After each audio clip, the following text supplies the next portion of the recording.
What up, y'all? I am your host, Young Smooth, and you are tuned into another episode of Kicking It with Young Smooth, the podcast where I chill the fuck out and say whatever the hell I want to say, because y'all know how I do. So a few things to update on. I just did a video just a few minutes ago, for Butter for Every Season. I will be talking more about that once we, get into the sponsorship of it all. It is awesome. It is great. So make sure y'all check that out on YouTube. Don't forget to like, share, and subscribe to the YouTube page, Kicking It with Young Smooth Podcast. That's where you're going to see some of the dopest interviews. That is where you're going to get the late night show, which will come back, of course. And that's where, you know, you want to be. So yeah, get your shit together.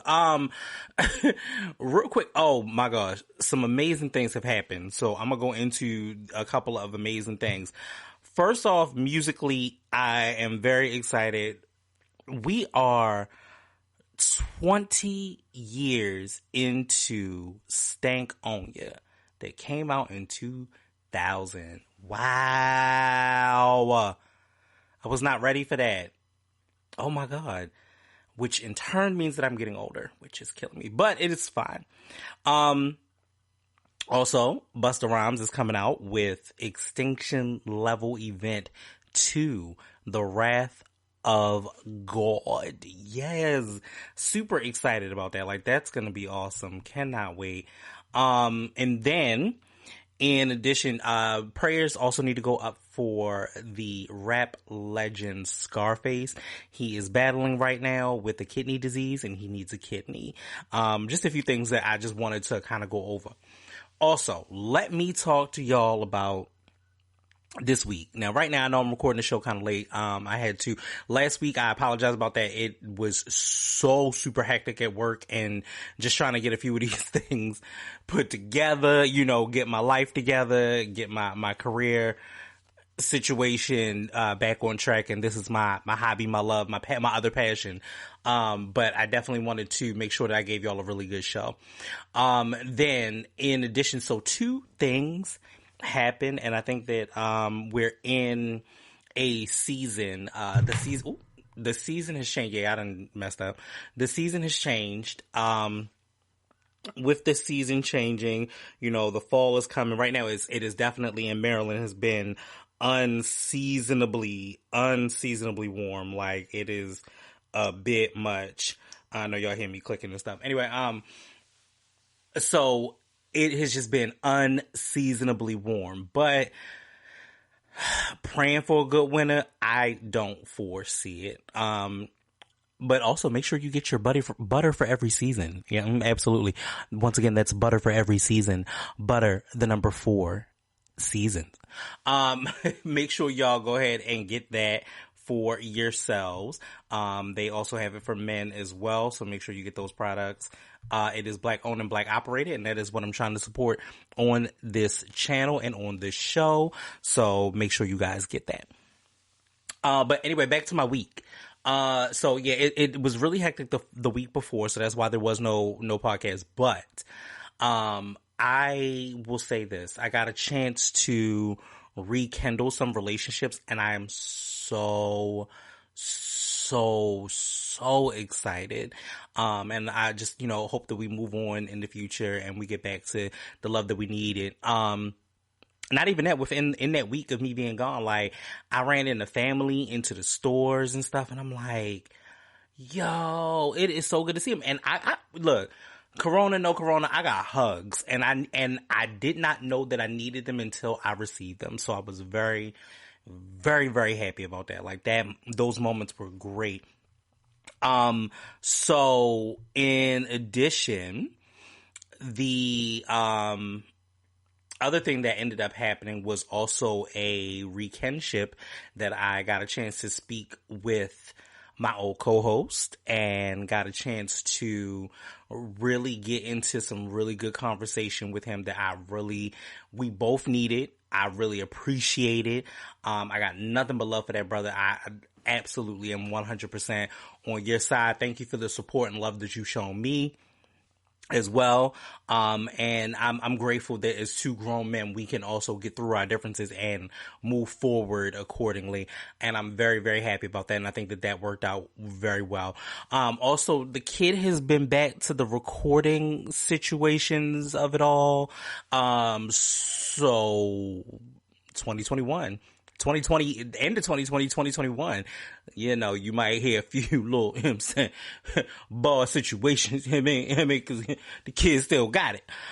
Even better than before, as a matter of fact. I might add, I'm going to, tip my hat off to that, cause I believe that, I'm the shit. So yeah, I'm very, very, very, very excited about how my week has been going. Just the things that have been manifesting itself. I think that originally when March started, and I was talking to Obese about this too, Mercury was in retrograde. Believe what you want to believe, don't believe it. But what I do feel is that in those moments, especially in like the early to latter part of March, it was a lot of miscommunication, and it even felt like there was miscommunication in my relationship and so on and so forth. So there was a lot. However, as we are getting out of it, as we're out of that phase and then even moving to a new phase of Mercury being in retrograde, I think that I've learned so many different things, in these last couple of months, from March until now. And I am hopeful. You know what I'm saying? So I'm very hopeful. Very much so like, look, we gonna get this popping. Like, that's bottom line. There's no other way to do it. And when I tell y'all, I'm very excited for some endeavors that I'm thinking about taking. I think it's going to be really, really good. So I'm grateful for everybody who's been bearing with me. The change of the room was a big thing, and I always talk about that. Everything has been super dope and amazing right now, and I'm so humbled, and I'm so blessed, and I'm so excited to continue to do what I love. So I am really, really, really, really, really happy. Moving forward, did you guys get that? I did not. That is not what I said. I said moving. How does that say okay? Like what? Okay. Anyway.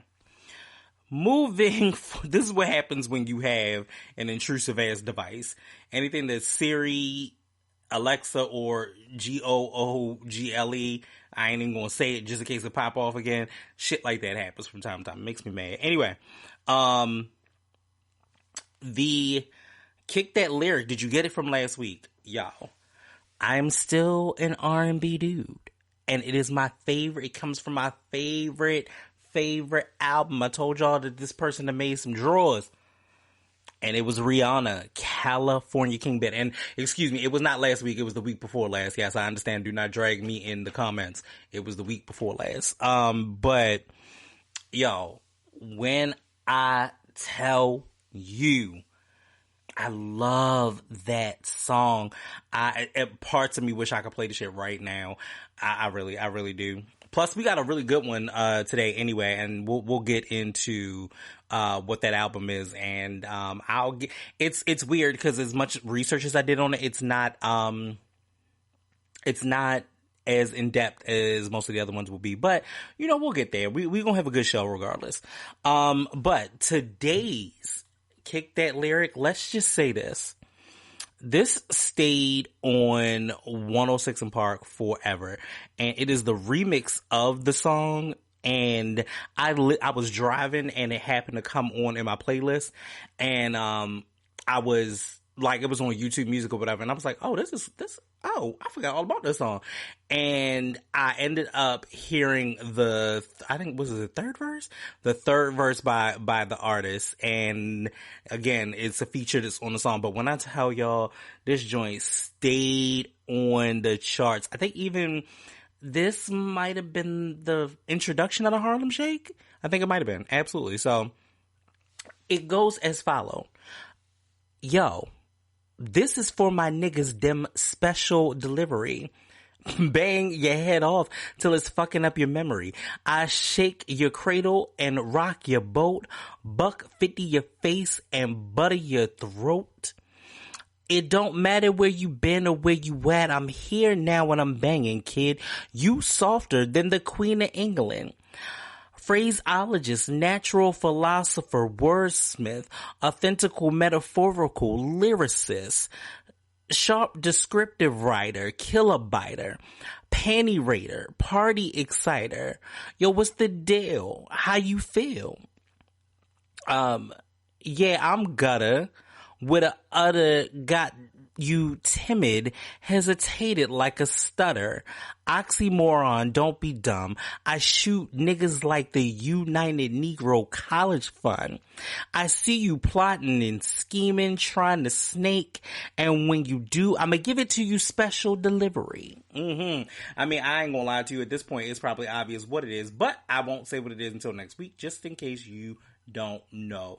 And if you can name that artist that this particular verse came from, you're even more doper at that particular point. Now, also, I have forgotten to let you know where you can find me, because you know you can find me up in these streets, but you can find me on SoundCloud, iTunes, TuneIn, Google Music, which technically is now YouTube Music. Make sure you have your Google Podcast player, Spotify, and also the YouTube channel, which is Kicking It With Young Smooth Podcast. Don't forget to like, share, and subscribe. I'm hoping to see you there. And now let's talk about it in the comments. All right, y'all. Let's move into Ratchet and Ridiculous. It's pretty good. It's pretty good. It's not, I don't know, it ain't that bad. It got bad after a while. What the hell is this? Oh, all right, cool. Anyway. First and foremost, congratulations goes out to Nicki Onika Tanya Mirage. Y'all know how I feel about Nicki. If you listen to the show, I compare everything to it. But I'm very, very, very, very, very excited and happy for her, because now all these bitches ain't gotta be her sons no more, because she got a son. Yes, congratulations. Nicki Minaj pitched Drake a play date for their kids on the remix to Sada Baby's Whole Lotta Choppers, which Drake accepted. Their relationship was said to be strained, which would make sense given how few recent collaborations we've heard from them. But it looks like Nicki Minaj and Drake are getting close again right before our very eyes. The new mother returned to music, I guess pretty much last week at this point, with the release of Sada Baby's Whole Lotta Choppers remix, and was expected, and as expected, people were tuned in to see what Nicki would say in her verse. The queen manages to always stack her music with quotable, and this time she said, with quotables, and this time she said she did not disappoint. One of the lines that people are discussing the most is the following: to be honest, I hope one day to do a play date with Adonis. And for those that don't know, Adonis is Drake's son. Actually, I'm not gonna lie, I had to look at that little boy the other day. I was like, oh God, he looked just like his grandmother. Nicki just gave birth to her first baby boy several weeks ago, but already she's planning play dates with the most famous of celebrity children. It didn't take long for Drake to officially respond on his son Adonis's behalf, warmly accepting his Young Money sister into his embrace. Playdates soon come, at Nicki Minaj wrote Drake on his Instagram story. Drake in this goddamn patois, I can't, showing that he was listening to the new remix. I am very happy about that. You know what? We have not had a Drake and Nicki collab in quite some time. It is definitely time to have a real good Drake and Nicki collab. We would like that. I want you to throw it back to Up All Night. You know, I want motherfuckers to be like, yo, if Drizzy say get her, I'ma get her. I got the kind of money make a broke bitch better. I got the kind of wait, fixate. Which bitch you know made $1 million off a mixtape? That was just to keep saying. Now, well, you know what? I'm not doing this. With y'all. I refuse. I'm not doing this today. But yeah, no, I think that's great. I think that whatever their issues are, I'm glad that children have made them bury the hatchet, because that's really good. And especially when, it's something that you guys have been historical. You know what I'm saying? Also, side note, I also have heard rumors and talks that Nicki is also squashing beefs with Cardi B, and there may even possibly have been, or there is a song in the works. I would really hope that does happen, because, I would like for you to have a play date with Culture too. You know what I'm saying? Even though their children are a little bit older than her new baby, I can't wait to find out the baby's name. That would be very nice. I don't know. I don't know what that's going to be. And in addition, all we've seen thus far is a foot. Nicki is not playing with you bitches, okay? You're not going to drag her son. You're not going to say nothing disrespectful for her son, or the queen is coming for you. She not playing. That motherfucker showed a toe. She showed a foot. She said, I'm not playing with y'all. Fuck that. I'm not doing this with y'all. All right. So T-Boz, you didn't think I would go TLC, would you?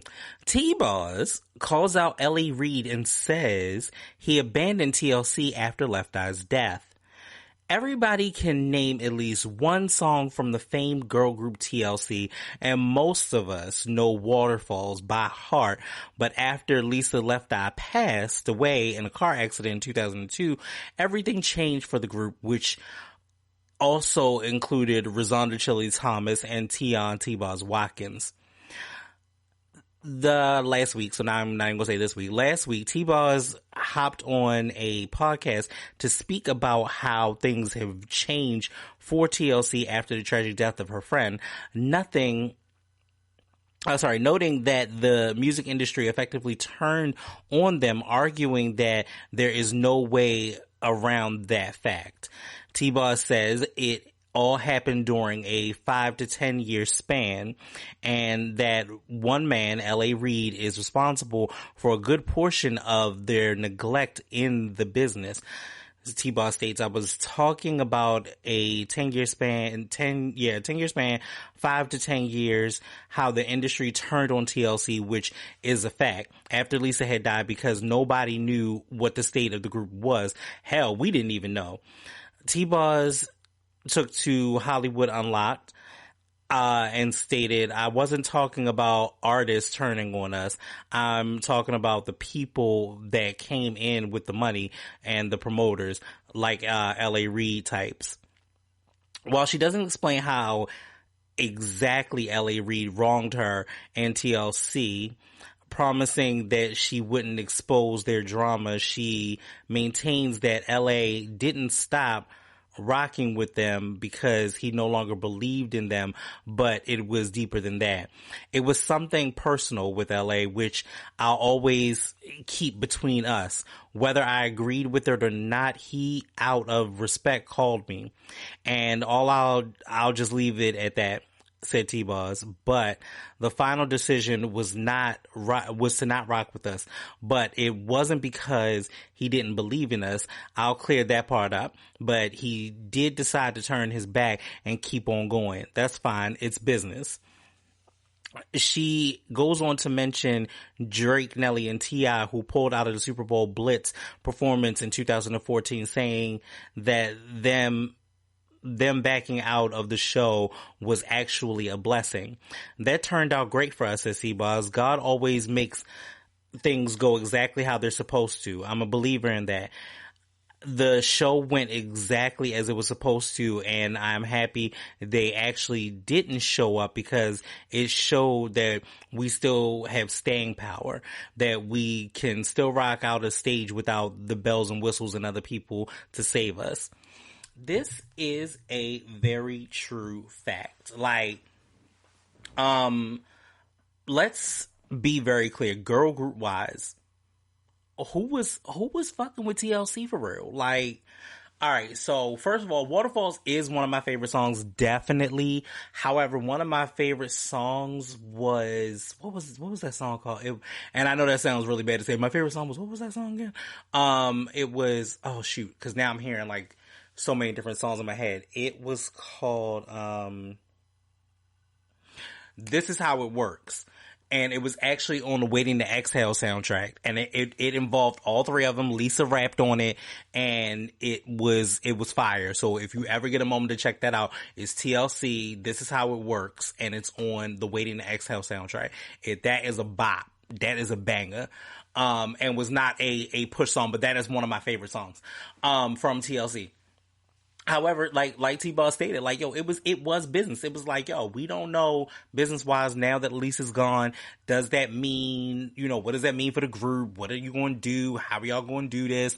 Like, yo, nobody knew. Nobody knew what the state of the group was going to be. And because of that, yes, everybody was terrified and business was terrified. And like she said, I don't think that it was the fact that he didn't believe in them.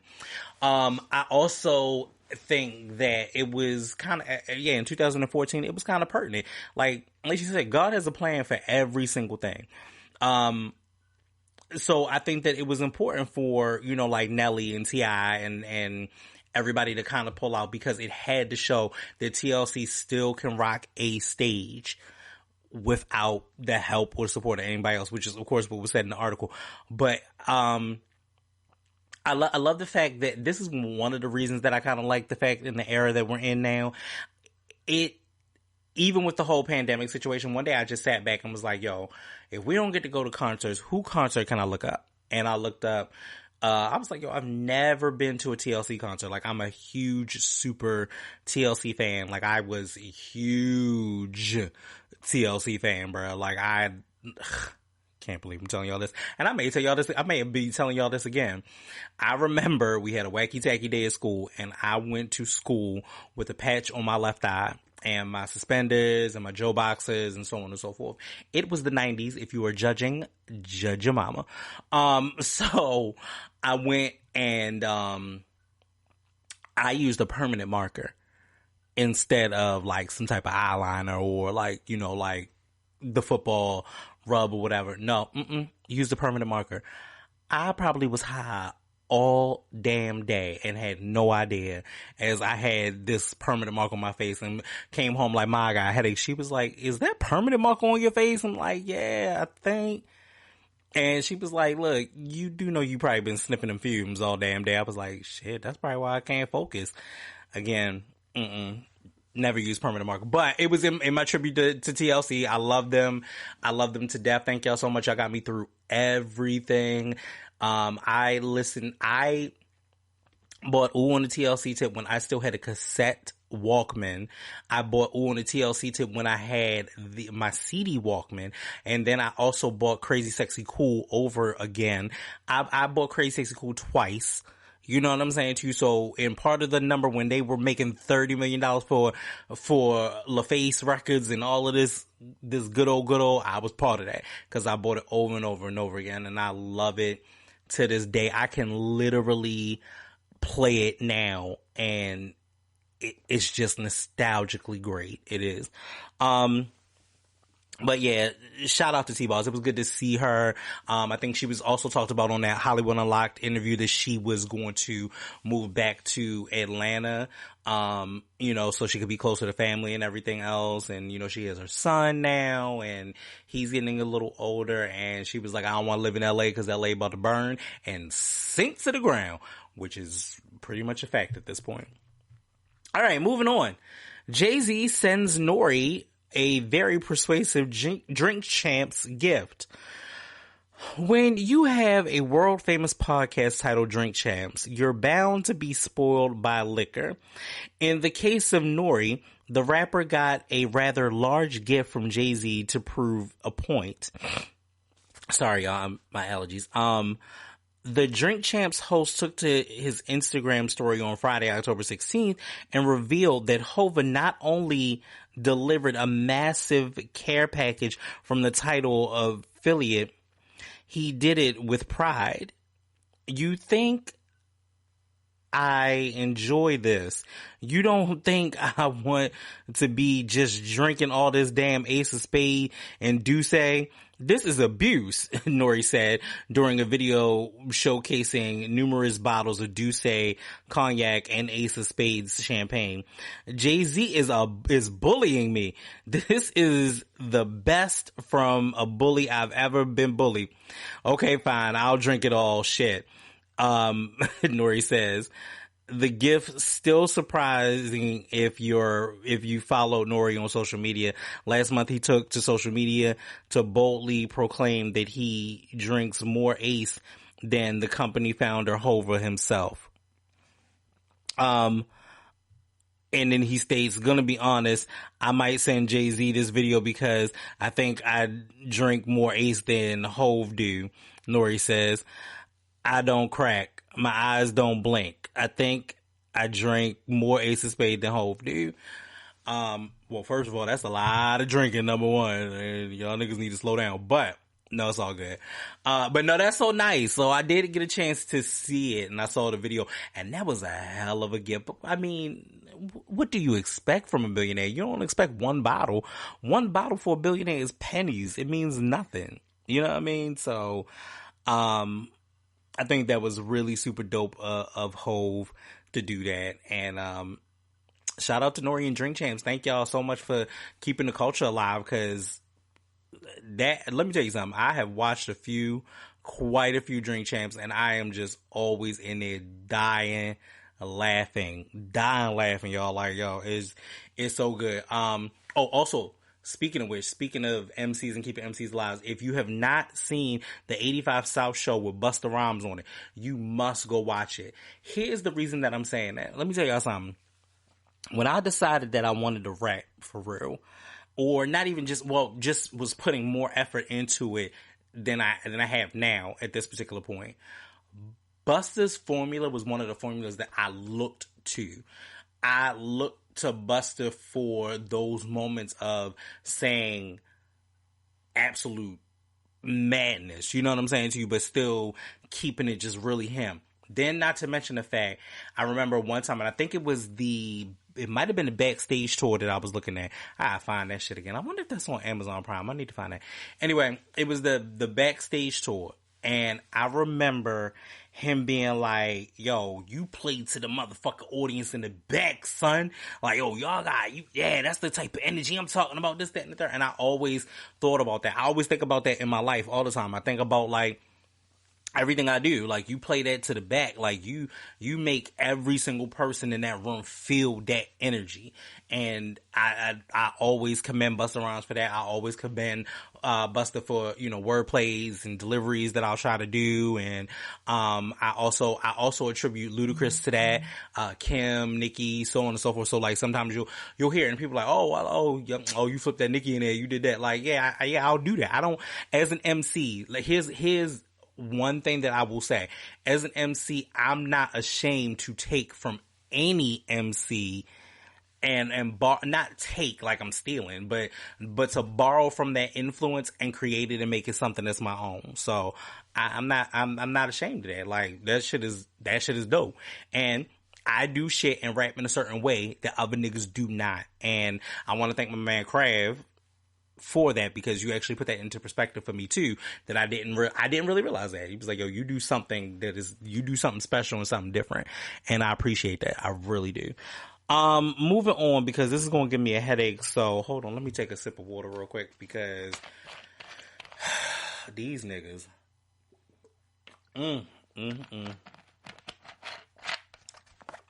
First and foremost, shout out to the Impressive channel on YouTube. Make sure you look at the Impressive channel on YouTube. I love all of her stories. I love all of the videos, because she always says he's up to date with the latest information. And on top of that, like, when she does documentaries on some of your old stuff, I will watch those documentaries all the time. It's well researched, well founded. Love that particular YouTube channel. That is one of my favorites. But I guess we gotta talk about it, because I was right. I feel like I was right because Tory said the same thing in his live that I said. The exact same thing that I said.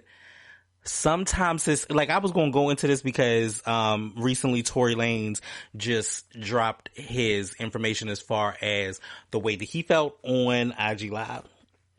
Sir, I'm not going to say that I side with Tory 100%. I don't even side with Megan 100% because there are holes and gaps in the story and you need to make it make sense. But he did bring out some valid points, and I said this the last time. How the hell you get out of a car, get shot behind, and then automatically can point to who you got shot from behind, but you can automatically point to who shot you? The shit don't make no sense. And like I said, it almost is reminiscent of Pac getting shot. I didn't mean to pop my pee like that, but Pac getting shot in the elevator in Quad Studios and then automatically blaming Biggie. You feel what I'm saying to you? Like, that's the way that feels at that moment. Then, not to mention the fact, he raised another valid point in this whole thing where he talked about like the tendons, not no bone fragments and no tendons, a bullet that you get shot with. Like you had, like what she had in her foot was shrapnel. You know what I'm saying to you? And we so quick. Like, I feel so angry about this because it makes me mad. We are so quick to jump the gun and talk about, oh, well, you know, I'm defending our black kings and this, that, and the third, and they don't do the same. But truth be told, he actually raised another good point. Were you really protecting him? Because at the end of the day, though, right,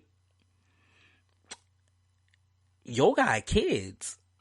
You have a whole sentence that he could be sentenced to like 22 years. Like, you just said what you really are doing in this situation is you're taking another black man away from his children, you know. And again, all of those things are hindsight as 2020 as things are kind of, you know, moving forward in this whole case. Like, yo, he's gotten charged with it. He's gotten in charge with the assault with the deadly weapon. You know, he's getting charged with all, you know, having it an open carried in the state of California. So, I mean, yeah, all of those things are 100% true. But I will say this, Tory definitely did stay off of the internet for 3 months. He definitely hadn't said anything. Like, I really can't. And I looked after I watched the Impressive channel, and I looked and I was like, yo, has he really said anything? Like, he really hasn't said anything that would have provoked her to automatically say that he shot her. And, or say, for her to say that he shot her. Yes, okay. That's the pronoun I wanted for that. But there's nothing that automatically just right out and out was like, yo, this nigga shot me. It makes sense. It doesn't make any sense. Here are my theories. My theories are this. It's publicity for both. Flat out. 2, before I get into 2, he raised another point. He raised another point that if you just got shot by a nigga, how you gonna hop in a car again with the same nigga that shot you? I pause because we need to understand that. So I'm going to say it again. So you got shot by a nigga, but you still got in the car. Because remember, when the helicopters and saw and everything else, and when she was bleeding, she got out of the car again. But you also said that you were out of the car and you walked away and he shot you in your foot. So my theories are that this is all publicity and not in the Hollywood drama kind of way. Like, we call the paparazzi, this, that, and the third. But you were in the car, and you got back in the car. You also, how can I say this? What's the best way to say this? I know you didn't want to tell the police, and I get her reasoning because her reasoning is very valid in that way. But my other theory is that, either Kelsey shot you, the bodyguard shot you, the gun accidentally went off, or you were tussling with the gun, and when you fell out or you got out of the car, the gun went off. You feel what I'm saying to you? Because no matter how this plays out, I would have to say, if they took him in, was there residue? Is there gun residue on him? Was there gun residue on him from that night? Because if there was, and I'm talking about like on his hands, because when a gun shoots, there's always residue. If there was residue on his hands, Tory, I'm sorry, you gone. If there is not, there is still room for questioning in all of this. Like none of that, make that make sense. And they're going to dig into this. They are going to claw into your back.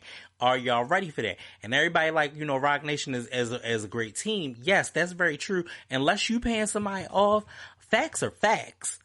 If there was no bullet dust on Tory's hands, Tory didn't do that. If there's no bullet dust on nobody's hands, the gun accidentally went off. But either somebody shot her or it accidentally went off. You feel what I'm saying to you? I believe that there was a heated argument. I believe you walked away. But I don't believe that I think you in the heat of the moment, because you were directing your vitriol at Tory, you automatically thought that Tory shot you. And so for you, it's still a kid move. Like there's no facts. There's no facts in all of this. You know what I'm saying to you? It's a whole lot. And for me, I really think that there are a number of different factors here. I believe that the person that speaks the loudest usually has a bark that is way bigger than they bite.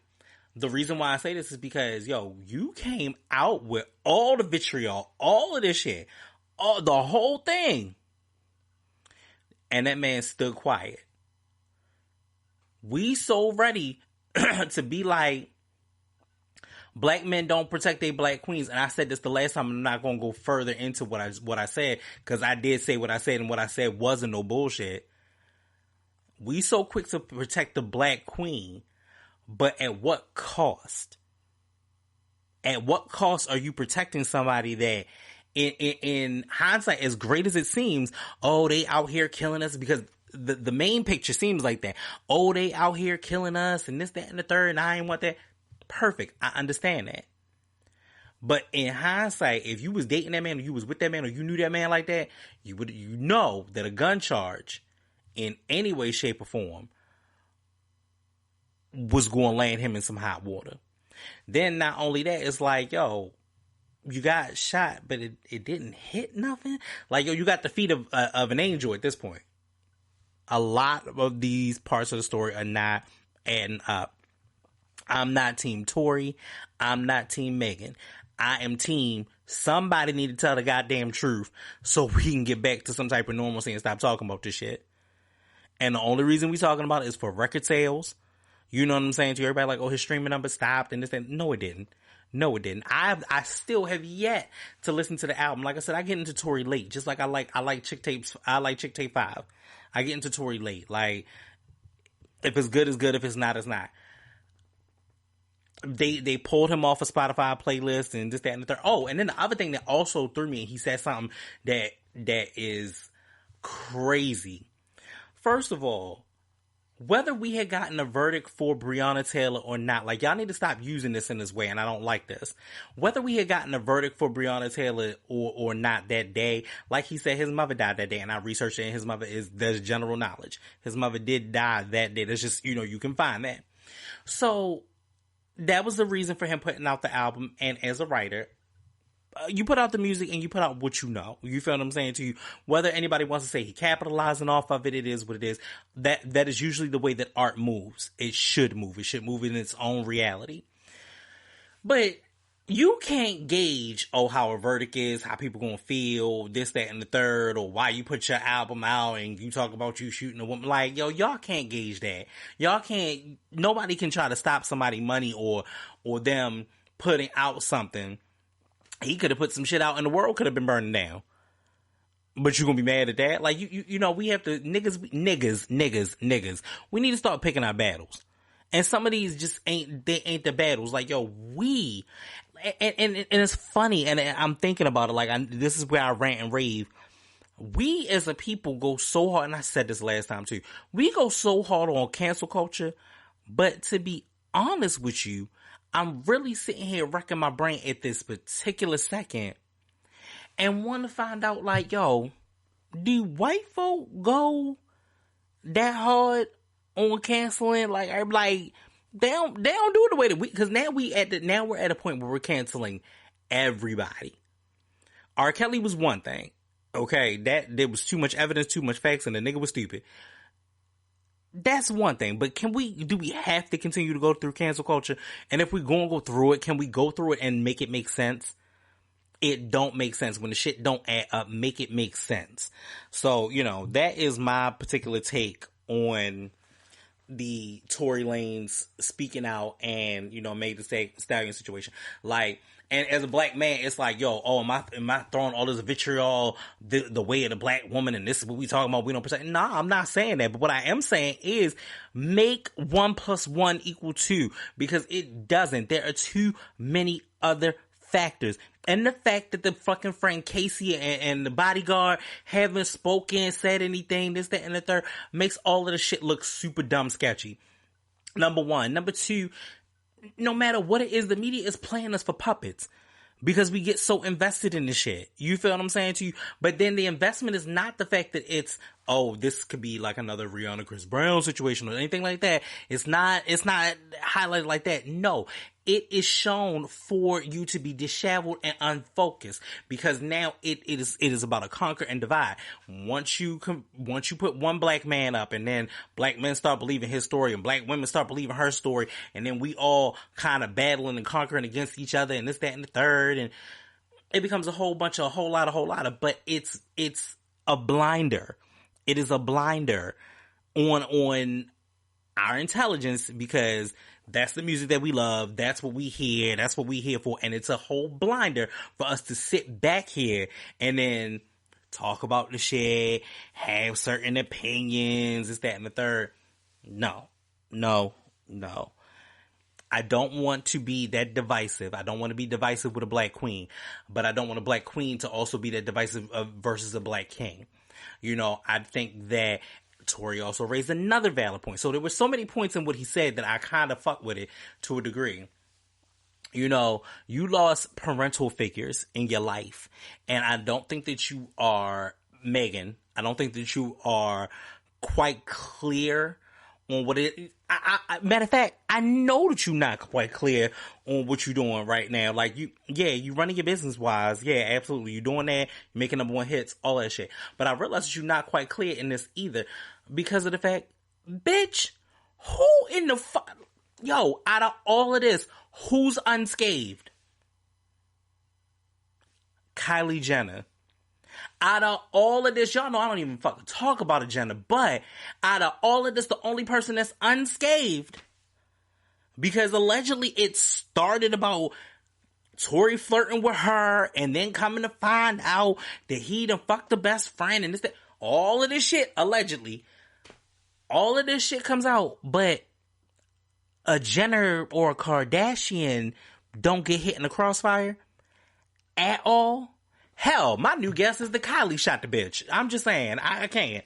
I'm tired. I'm tired of y'all. I'm tired. Stop being divisive and stop letting these motherfucking Kardashian Jenner witch ass hunt motherfuckers succubus sucking the soul out of these motherfucking niggas. Stop letting these bitches win, cause that bitch, you just as responsible, cause you had the motherfuckers in your hot tub. Y'all was drinking. You let it go out of control. That was your shit. You just as responsible. So bitch, is you too. You in it too. Everybody in this whole situation negates the fact that that bitch was there too. She ain't got nothing to say. Oh, you ain't see nothing? Why is it that she so conveniently didn't see nothing, wasn't in it, don't know nothing? Oh my God, they called the police. No. At what point do you also, it was on your property. At what point do you hold a level of accountability? I'm tired. I don't give a fuck if it never lands me to work on any of those type of networks as well as I progress my career. I refuse to suck an ass for a Jenner or a fucking Kardashian, you succubus ass bitches. I don't fuck with them. I don't like their fucking voices, your fucking harpies. I don't like those bitches. Here's the thing. You are appropriating culture in the worst motherfucking way. And everybody want to sit back and be like, oh, they taking black men. No, the black men are going over there and getting sunken into that bullshit. And Kanye is included. Fuck him for that. I don't like those motherfuckers. Bitch, you, first of all, first and foremost, bitch, y'all done changed y'all faces so many motherfucking times that the kids that you have your original faces. They have your original faces. It's a hot ass mess. It is a hot ass. I don't like those bitches. The bitches make my blood pressure go up. Anyway, moving the fuck on. Shit. I love y'all for staying with me. I really do. If anyone else is in this at this particular point, I do love you. I appreciate you. I do. Don't allow the rants and ravings of Young Smooth to be reflected on any of that. I don't like them bitches. I said what the fuck I said. All right, moving on. So we got a new album to talk about. It's one of my favorites. Yeah. Okay.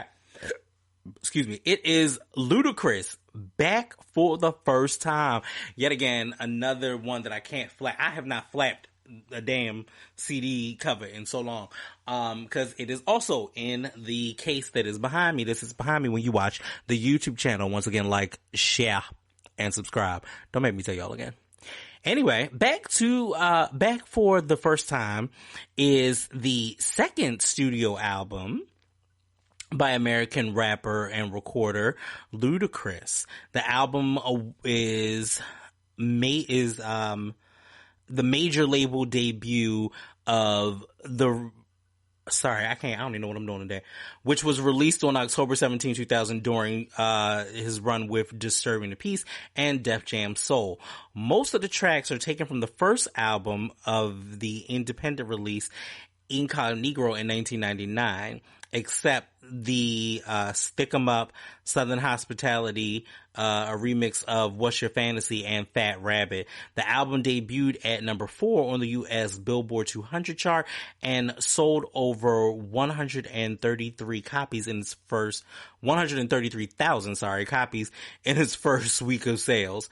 As of November 2009, the album has sold 3.1 million copies in the United States and probably a little bit beyond that at this point. But that was the record at 2009. The album was eventually certified triple platinum by the RIAA, which we all know is the Recording Industry Association of America, for shipping more than 3 million copies. So, the fucked up part about it is, I like to use a little Wikipedia, I like to do research and find articles and this, that, and the third. However, this time it was not as much information on this, which is so bad. So, there was a Back for the First Time Turns 20 article that I like to kind of go over and delve into, and then we'll talk about some of the tracks, how that made me feel, and we will close out. 3 years later, Ludacris told the origin story on Missy Elliott's 2002 single Gossip Folks. Ludacris lays out the whole narrative in his usual twisty, frantic below, knowing he could rap, knowing that he could rap, no one lifted a hand. So he went about his business and devised a plan. He made a CD, then he hit the block. 5,000 sold, $7 a pop. And then, hold the phone, 3 years later, that's the way it's written, I'm sorry, stepped out the swamp with 10.5 gators. Ludacris' verse skips a couple of steps, but he's pretty much saying how it went. Ludacris had a plan. He always had a plan. Luda had already spent a couple of years at Georgia State University studying music management. He'd also landed an internship at Hot 97.5, the Atlanta rap radio station. He went from intern to on-air personality, and he took the name Chris Lover Lover. This was already a major accomplishment, but that wasn't good enough for Chris Lover Lover. He wanted to rap. He knew he could rap. He recorded quick drops for local DJs and made some big connections. Timbaland brought Luda in to rap on Fat Rabbit, one of the tracks from Tim's own Better Than Anyone's remembers solo debut, Tim's bio, Life from the Basement. Damn, do I remember that? Oh wow, I don't even know if I remember. Wow. I felt like that part just like was out of my head for a minute. Jermaine Dupri put Luda on the track from the John Madden 2000 soundtrack. But still, nobody was trying to sign Ludacris. So Ludacris made an album and he put it out himself. The CD he made was 1999's Incognito, and he sold it for $7 a pop. To listen to Incognito is to admire this young man's acumen. All the decisions were smart. Luda flexed his connection to get a couple of tracks from local Atlanta heroes, one from Jermaine Dupri, one from Organized Noise, but most of the beats either came from Sean Dre and discovering young producers who would later take the name Bangladesh. Oh, that is dope. I forgot about Bangladesh. Because as soon as you hear Bangladesh, the first thing y'all think about is a Millie, but there you go. Or from Luda himself. The greatest verses came from guys in Luda's crew or from Southern Underground stars UGK and Pastor Troy. Luda didn't have the resources to make something polished, so he made something as nasty as possible, and he made himself the main attraction. Luda's rapping on Incognito is just out of control. He's loud and hungry and radical and funny. He clamps down on every syllable with crazy levels of emphasis. His delivery is a top of his lungs shout that's somehow rhythmically slick and canny enough to hit the pocket of every beat. His punchlines are overstated and stupid and genuinely funny. I make niggas eat dirt and fart dust, then give you a $80 gift certificate to Pussies R Us. In the past 2 decades, I've spent way too much time thinking about some of those punchlines. I have, though. He was a punchline king. Consider, are there anyone like you? Hell nah. I treat humans like students. Fail y'all. But students are usually humans too, unless it's obedience school. I love it. And it doesn't compute. Congratulations. You like me. Congratulations. You like me. How now used to much brain power thinking about the one perfectly delivered rap lyric. Ludacris clearly loves the way his voice sounds, and you could hear it in the way he blows out certain phrases: lobster, shrimp, and tangs. Oh, memories. Beautiful but strange. The beats are cheap and hard. The hooks get stuck in your head all day. The energy level never drops. For his debut single, Luda knew he had to grab people's attention. Some made something that made it impossible to ignore. Ho is one of the all-time great ignorant novelty raps. 3 straight minutes of yelling. I do love that track. Thinking about it just makes me happy. That someone is a hoe. You doing hoe activities with hoe tendencies. Hoes are your friends. Hoes are your enemies. The jokes are bored and ridiculous. With Luda And Luda delivers them with so much over the top bravado that he sells them anyway. Ho, tell everybody, even the mayor, reach up in the sky for the ozone layer. Yo, I love this song. But yeah, the article goes on, and it also talks about his ties with, a lot of Southern rappers. So at the same time, Southern rappers were doing huge business. Master P was moving vast numbers on No Limit CDs every couple of weeks. Which that really did happen. That was a lot.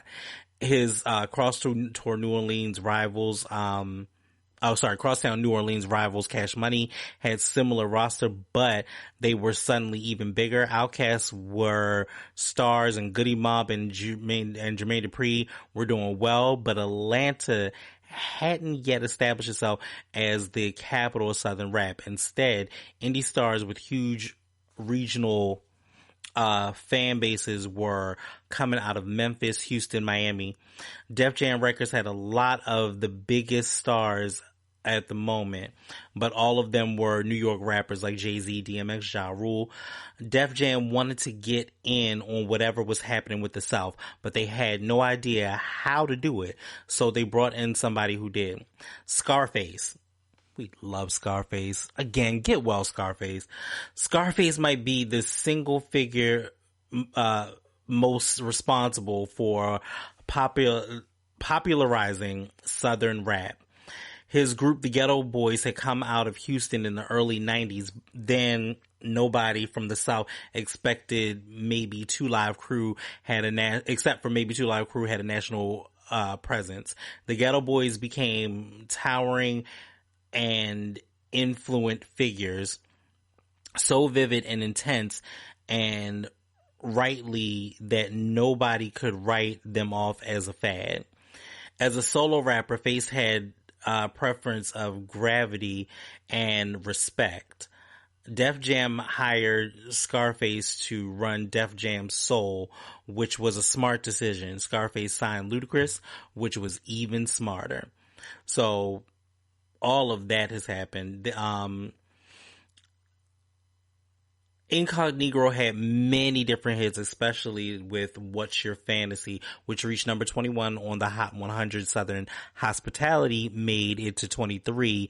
More to the point, those songs were everywhere, playing loud at every party and dominating every 106 and Park countdown. Back for the first time debuted at number 4 and eventually sold 3 million copies. I definitely bought one of those 3 million copies for sure. And I remember having my head spun around by this thing because this sound was everything at that time. Here is a major label rap album that didn't play around with R&B hooks or bids for radio ambiguity. Sorry, I couldn't say the word. Ludacris never got serious or introspective. It was just one long series of relentlessly funny songs, bangers after banger after banger. I love that, and I still do. So let's go over some of the songs. The You Got Problems was track 1. Track 2 was Game Got Switched. Track 3 was First and 10, and First and 10 I think was this song that ended up as the song that was on the Madden soundtrack. Then you had What's Your Fantasy with Shauna. You had the Come Over skit, Hood Stuck, Get Off Me, which featured Pastor Troy, Mouthing Off. Oh yeah. And then you had Stick 'Em Up. You had the whole skit. Then you had Ho. Then you had Tickets Sold Out and Catch Up with Infamous, the 2-0, and Fate Wilson. And then Southern Hospitality. And then they also added What's Your Fantasy remix with Trina, Shauna, and Foxy Brown. And then Fat Rabbit. I love the fact that this album was a album that literally got recycled. Like 1 year later, it got recycled. I think that this album is a classic album. It showed that hip hop didn't have to take itself so seriously. It didn't. It allowed you to be like, yo, who is saying this? And the article raised a really good point though. It raised a amazing fact that there was a time where there were so many hip hop artists collabing with R&B artists, which is, there's nothing wrong with it. I think that genre works well and will always, it has forever been married to each other. But what I think it was just so refreshing to see a Southern rapper come out, be himself, be original, be wild, be crazy. It almost gave you a la Busta Rhymes at that particular point, especially with the visuals, because it was so much. And it just, it showed you what a hustle could be.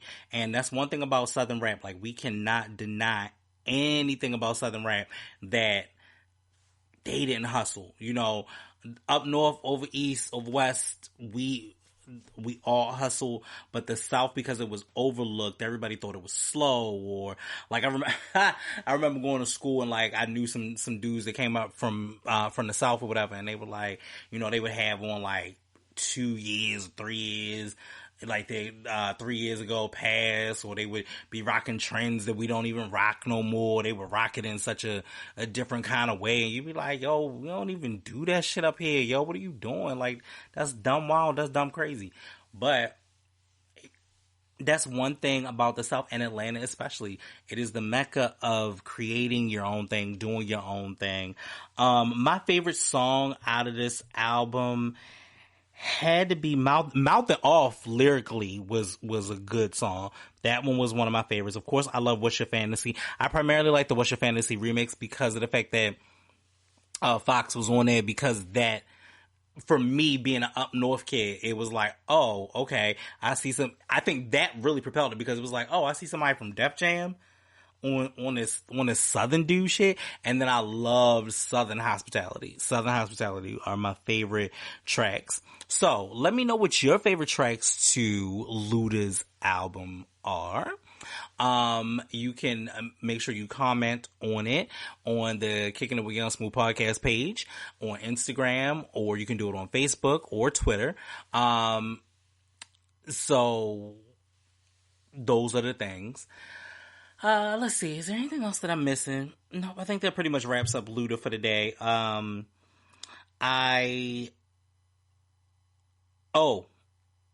last thing. I forgot. This is the other thing that we forgot to do. Sample credits. So Fat Rabbit, actually samples. Now I gotta hear it again. I did not know that. Oh, it actually samples Are You That Somebody, which makes sense. It's a Timbaland thing. Okay. First and 10 samples How High by Method Man and Redman, and Where Did We Go by Incognito. And What's Your Fantasy samples Face Down Ass Up by Uncle Luke. So a good mix on that. Okay, so aside from that, you know, like I said, one of my favorites, it stayed in repeat. I will definitely repeat it. I will actually probably play that shit now while I'm mixing, just cause, and yes, I do usually play the music that I talk about on the show. I usually do play that like after I'm listening to it, because it takes me back. So for anyone who, because someone asked me that question one day, was like, do you ever listen to the shit that you talk about? I'm like, yeah, no, I really do. But yeah, it stayed in my repertoire. I love Ludacris. I thank Ludacris so much, because I remember watching it, and this is actually kind of before I got into it, because I didn't really get into wanting to rap heavy until like 2003-ish, 2002, 2003-ish for real. And then really did it in like 2005, and then really came back to it by 2012. But well, I had a great run. I like took a business side to it at that point. But Ludacris is one of those people I looked at, and it was one of those moments I remember sitting down and being like, I want to do that. Like, that is the way that I want to do it. I want to do the elongated shit. I want to inflect and play with the words and move it around and all that stuff. And I was like, that is what I want to do. And that is why, it's so funny. I remember this is recently, like, writing, so Crav pushed my pen because he made me rewrite a verse to a song that we were doing. And, y'all know Crav, and you've also seen the Crav interview as well. He's awesome and amazing, but he actually made me push my pen. And because I pushed my pen, I actually think I did something that is going to be phenomenal. You guys will love it. So I say all of that to say, I am very much still that old school person. Like, I don't do it on paper as much as I used to, but I would definitely come in with a notebook at one point. But I made sure, like, when I get ready to rhyme and I'm going to rhyme for somebody, or I'm going to do a feature on somebody's stuff, like, I make sure that I have not only one, but 2 verses, or sometimes 3, just in case. Like, it's in the background. And then I rehearse them over and over again before we get to the studio. Like, I'm not about wasting nobody's time. This, that, and they're like, oh, I ain't got. Nah, fuck that. Let's get in this booth. Let's bang this out. Like, I don't. I was in there for all of it of like 20 minutes. Like, it doesn't even faze me. But moving on. I hope y'all have an amazing week. I definitely do. I know this is coming out towards the latter part of the week, and we'll get back onto the regularly scheduled situation, but things have been extremely hectic. And I am hoping to work out with Butter for Every Season. Make sure y'all check out that little unboxing drop that I did recently on the Kicking It With Young Smooth YouTube page. I really appreciate everybody so much for listening and tuning in. You guys have been awesome as always. So then, in addition, fear. False evidence appearing real. Like, I am getting tired, and I think y'all can hear it in my voice. Probably because I had to yell out a Kardashian. That's why I'm tired of shit. You know I don't like them bitches. That shit drain energy. See, they are succubus. Even speaking a name make you tired. That's some bullshit. But fear, false evidence appearing real. It's only real in your mind if you make it real in your mind. And Ludacris stopped at no point and was like, yo, I'm going to go get this. I'm going to go do this. I want to rap. And I think that is a level of determination that everybody should have in life. You know what I'm saying? I'm thinking about doing a few other things and also adding another show into the YouTube page that maybe it's just a conversation with you guys. And I would hope that y'all come over and take a look. I really appreciate it. I appreciate all the love and support, of course. Now, once again, you have tuned into another episode of Kicking It With Young Smooth. Now, don't you feel good about it? I know you do. All right. I will see y'all next week. And I'm out. Y'all already know. Peace.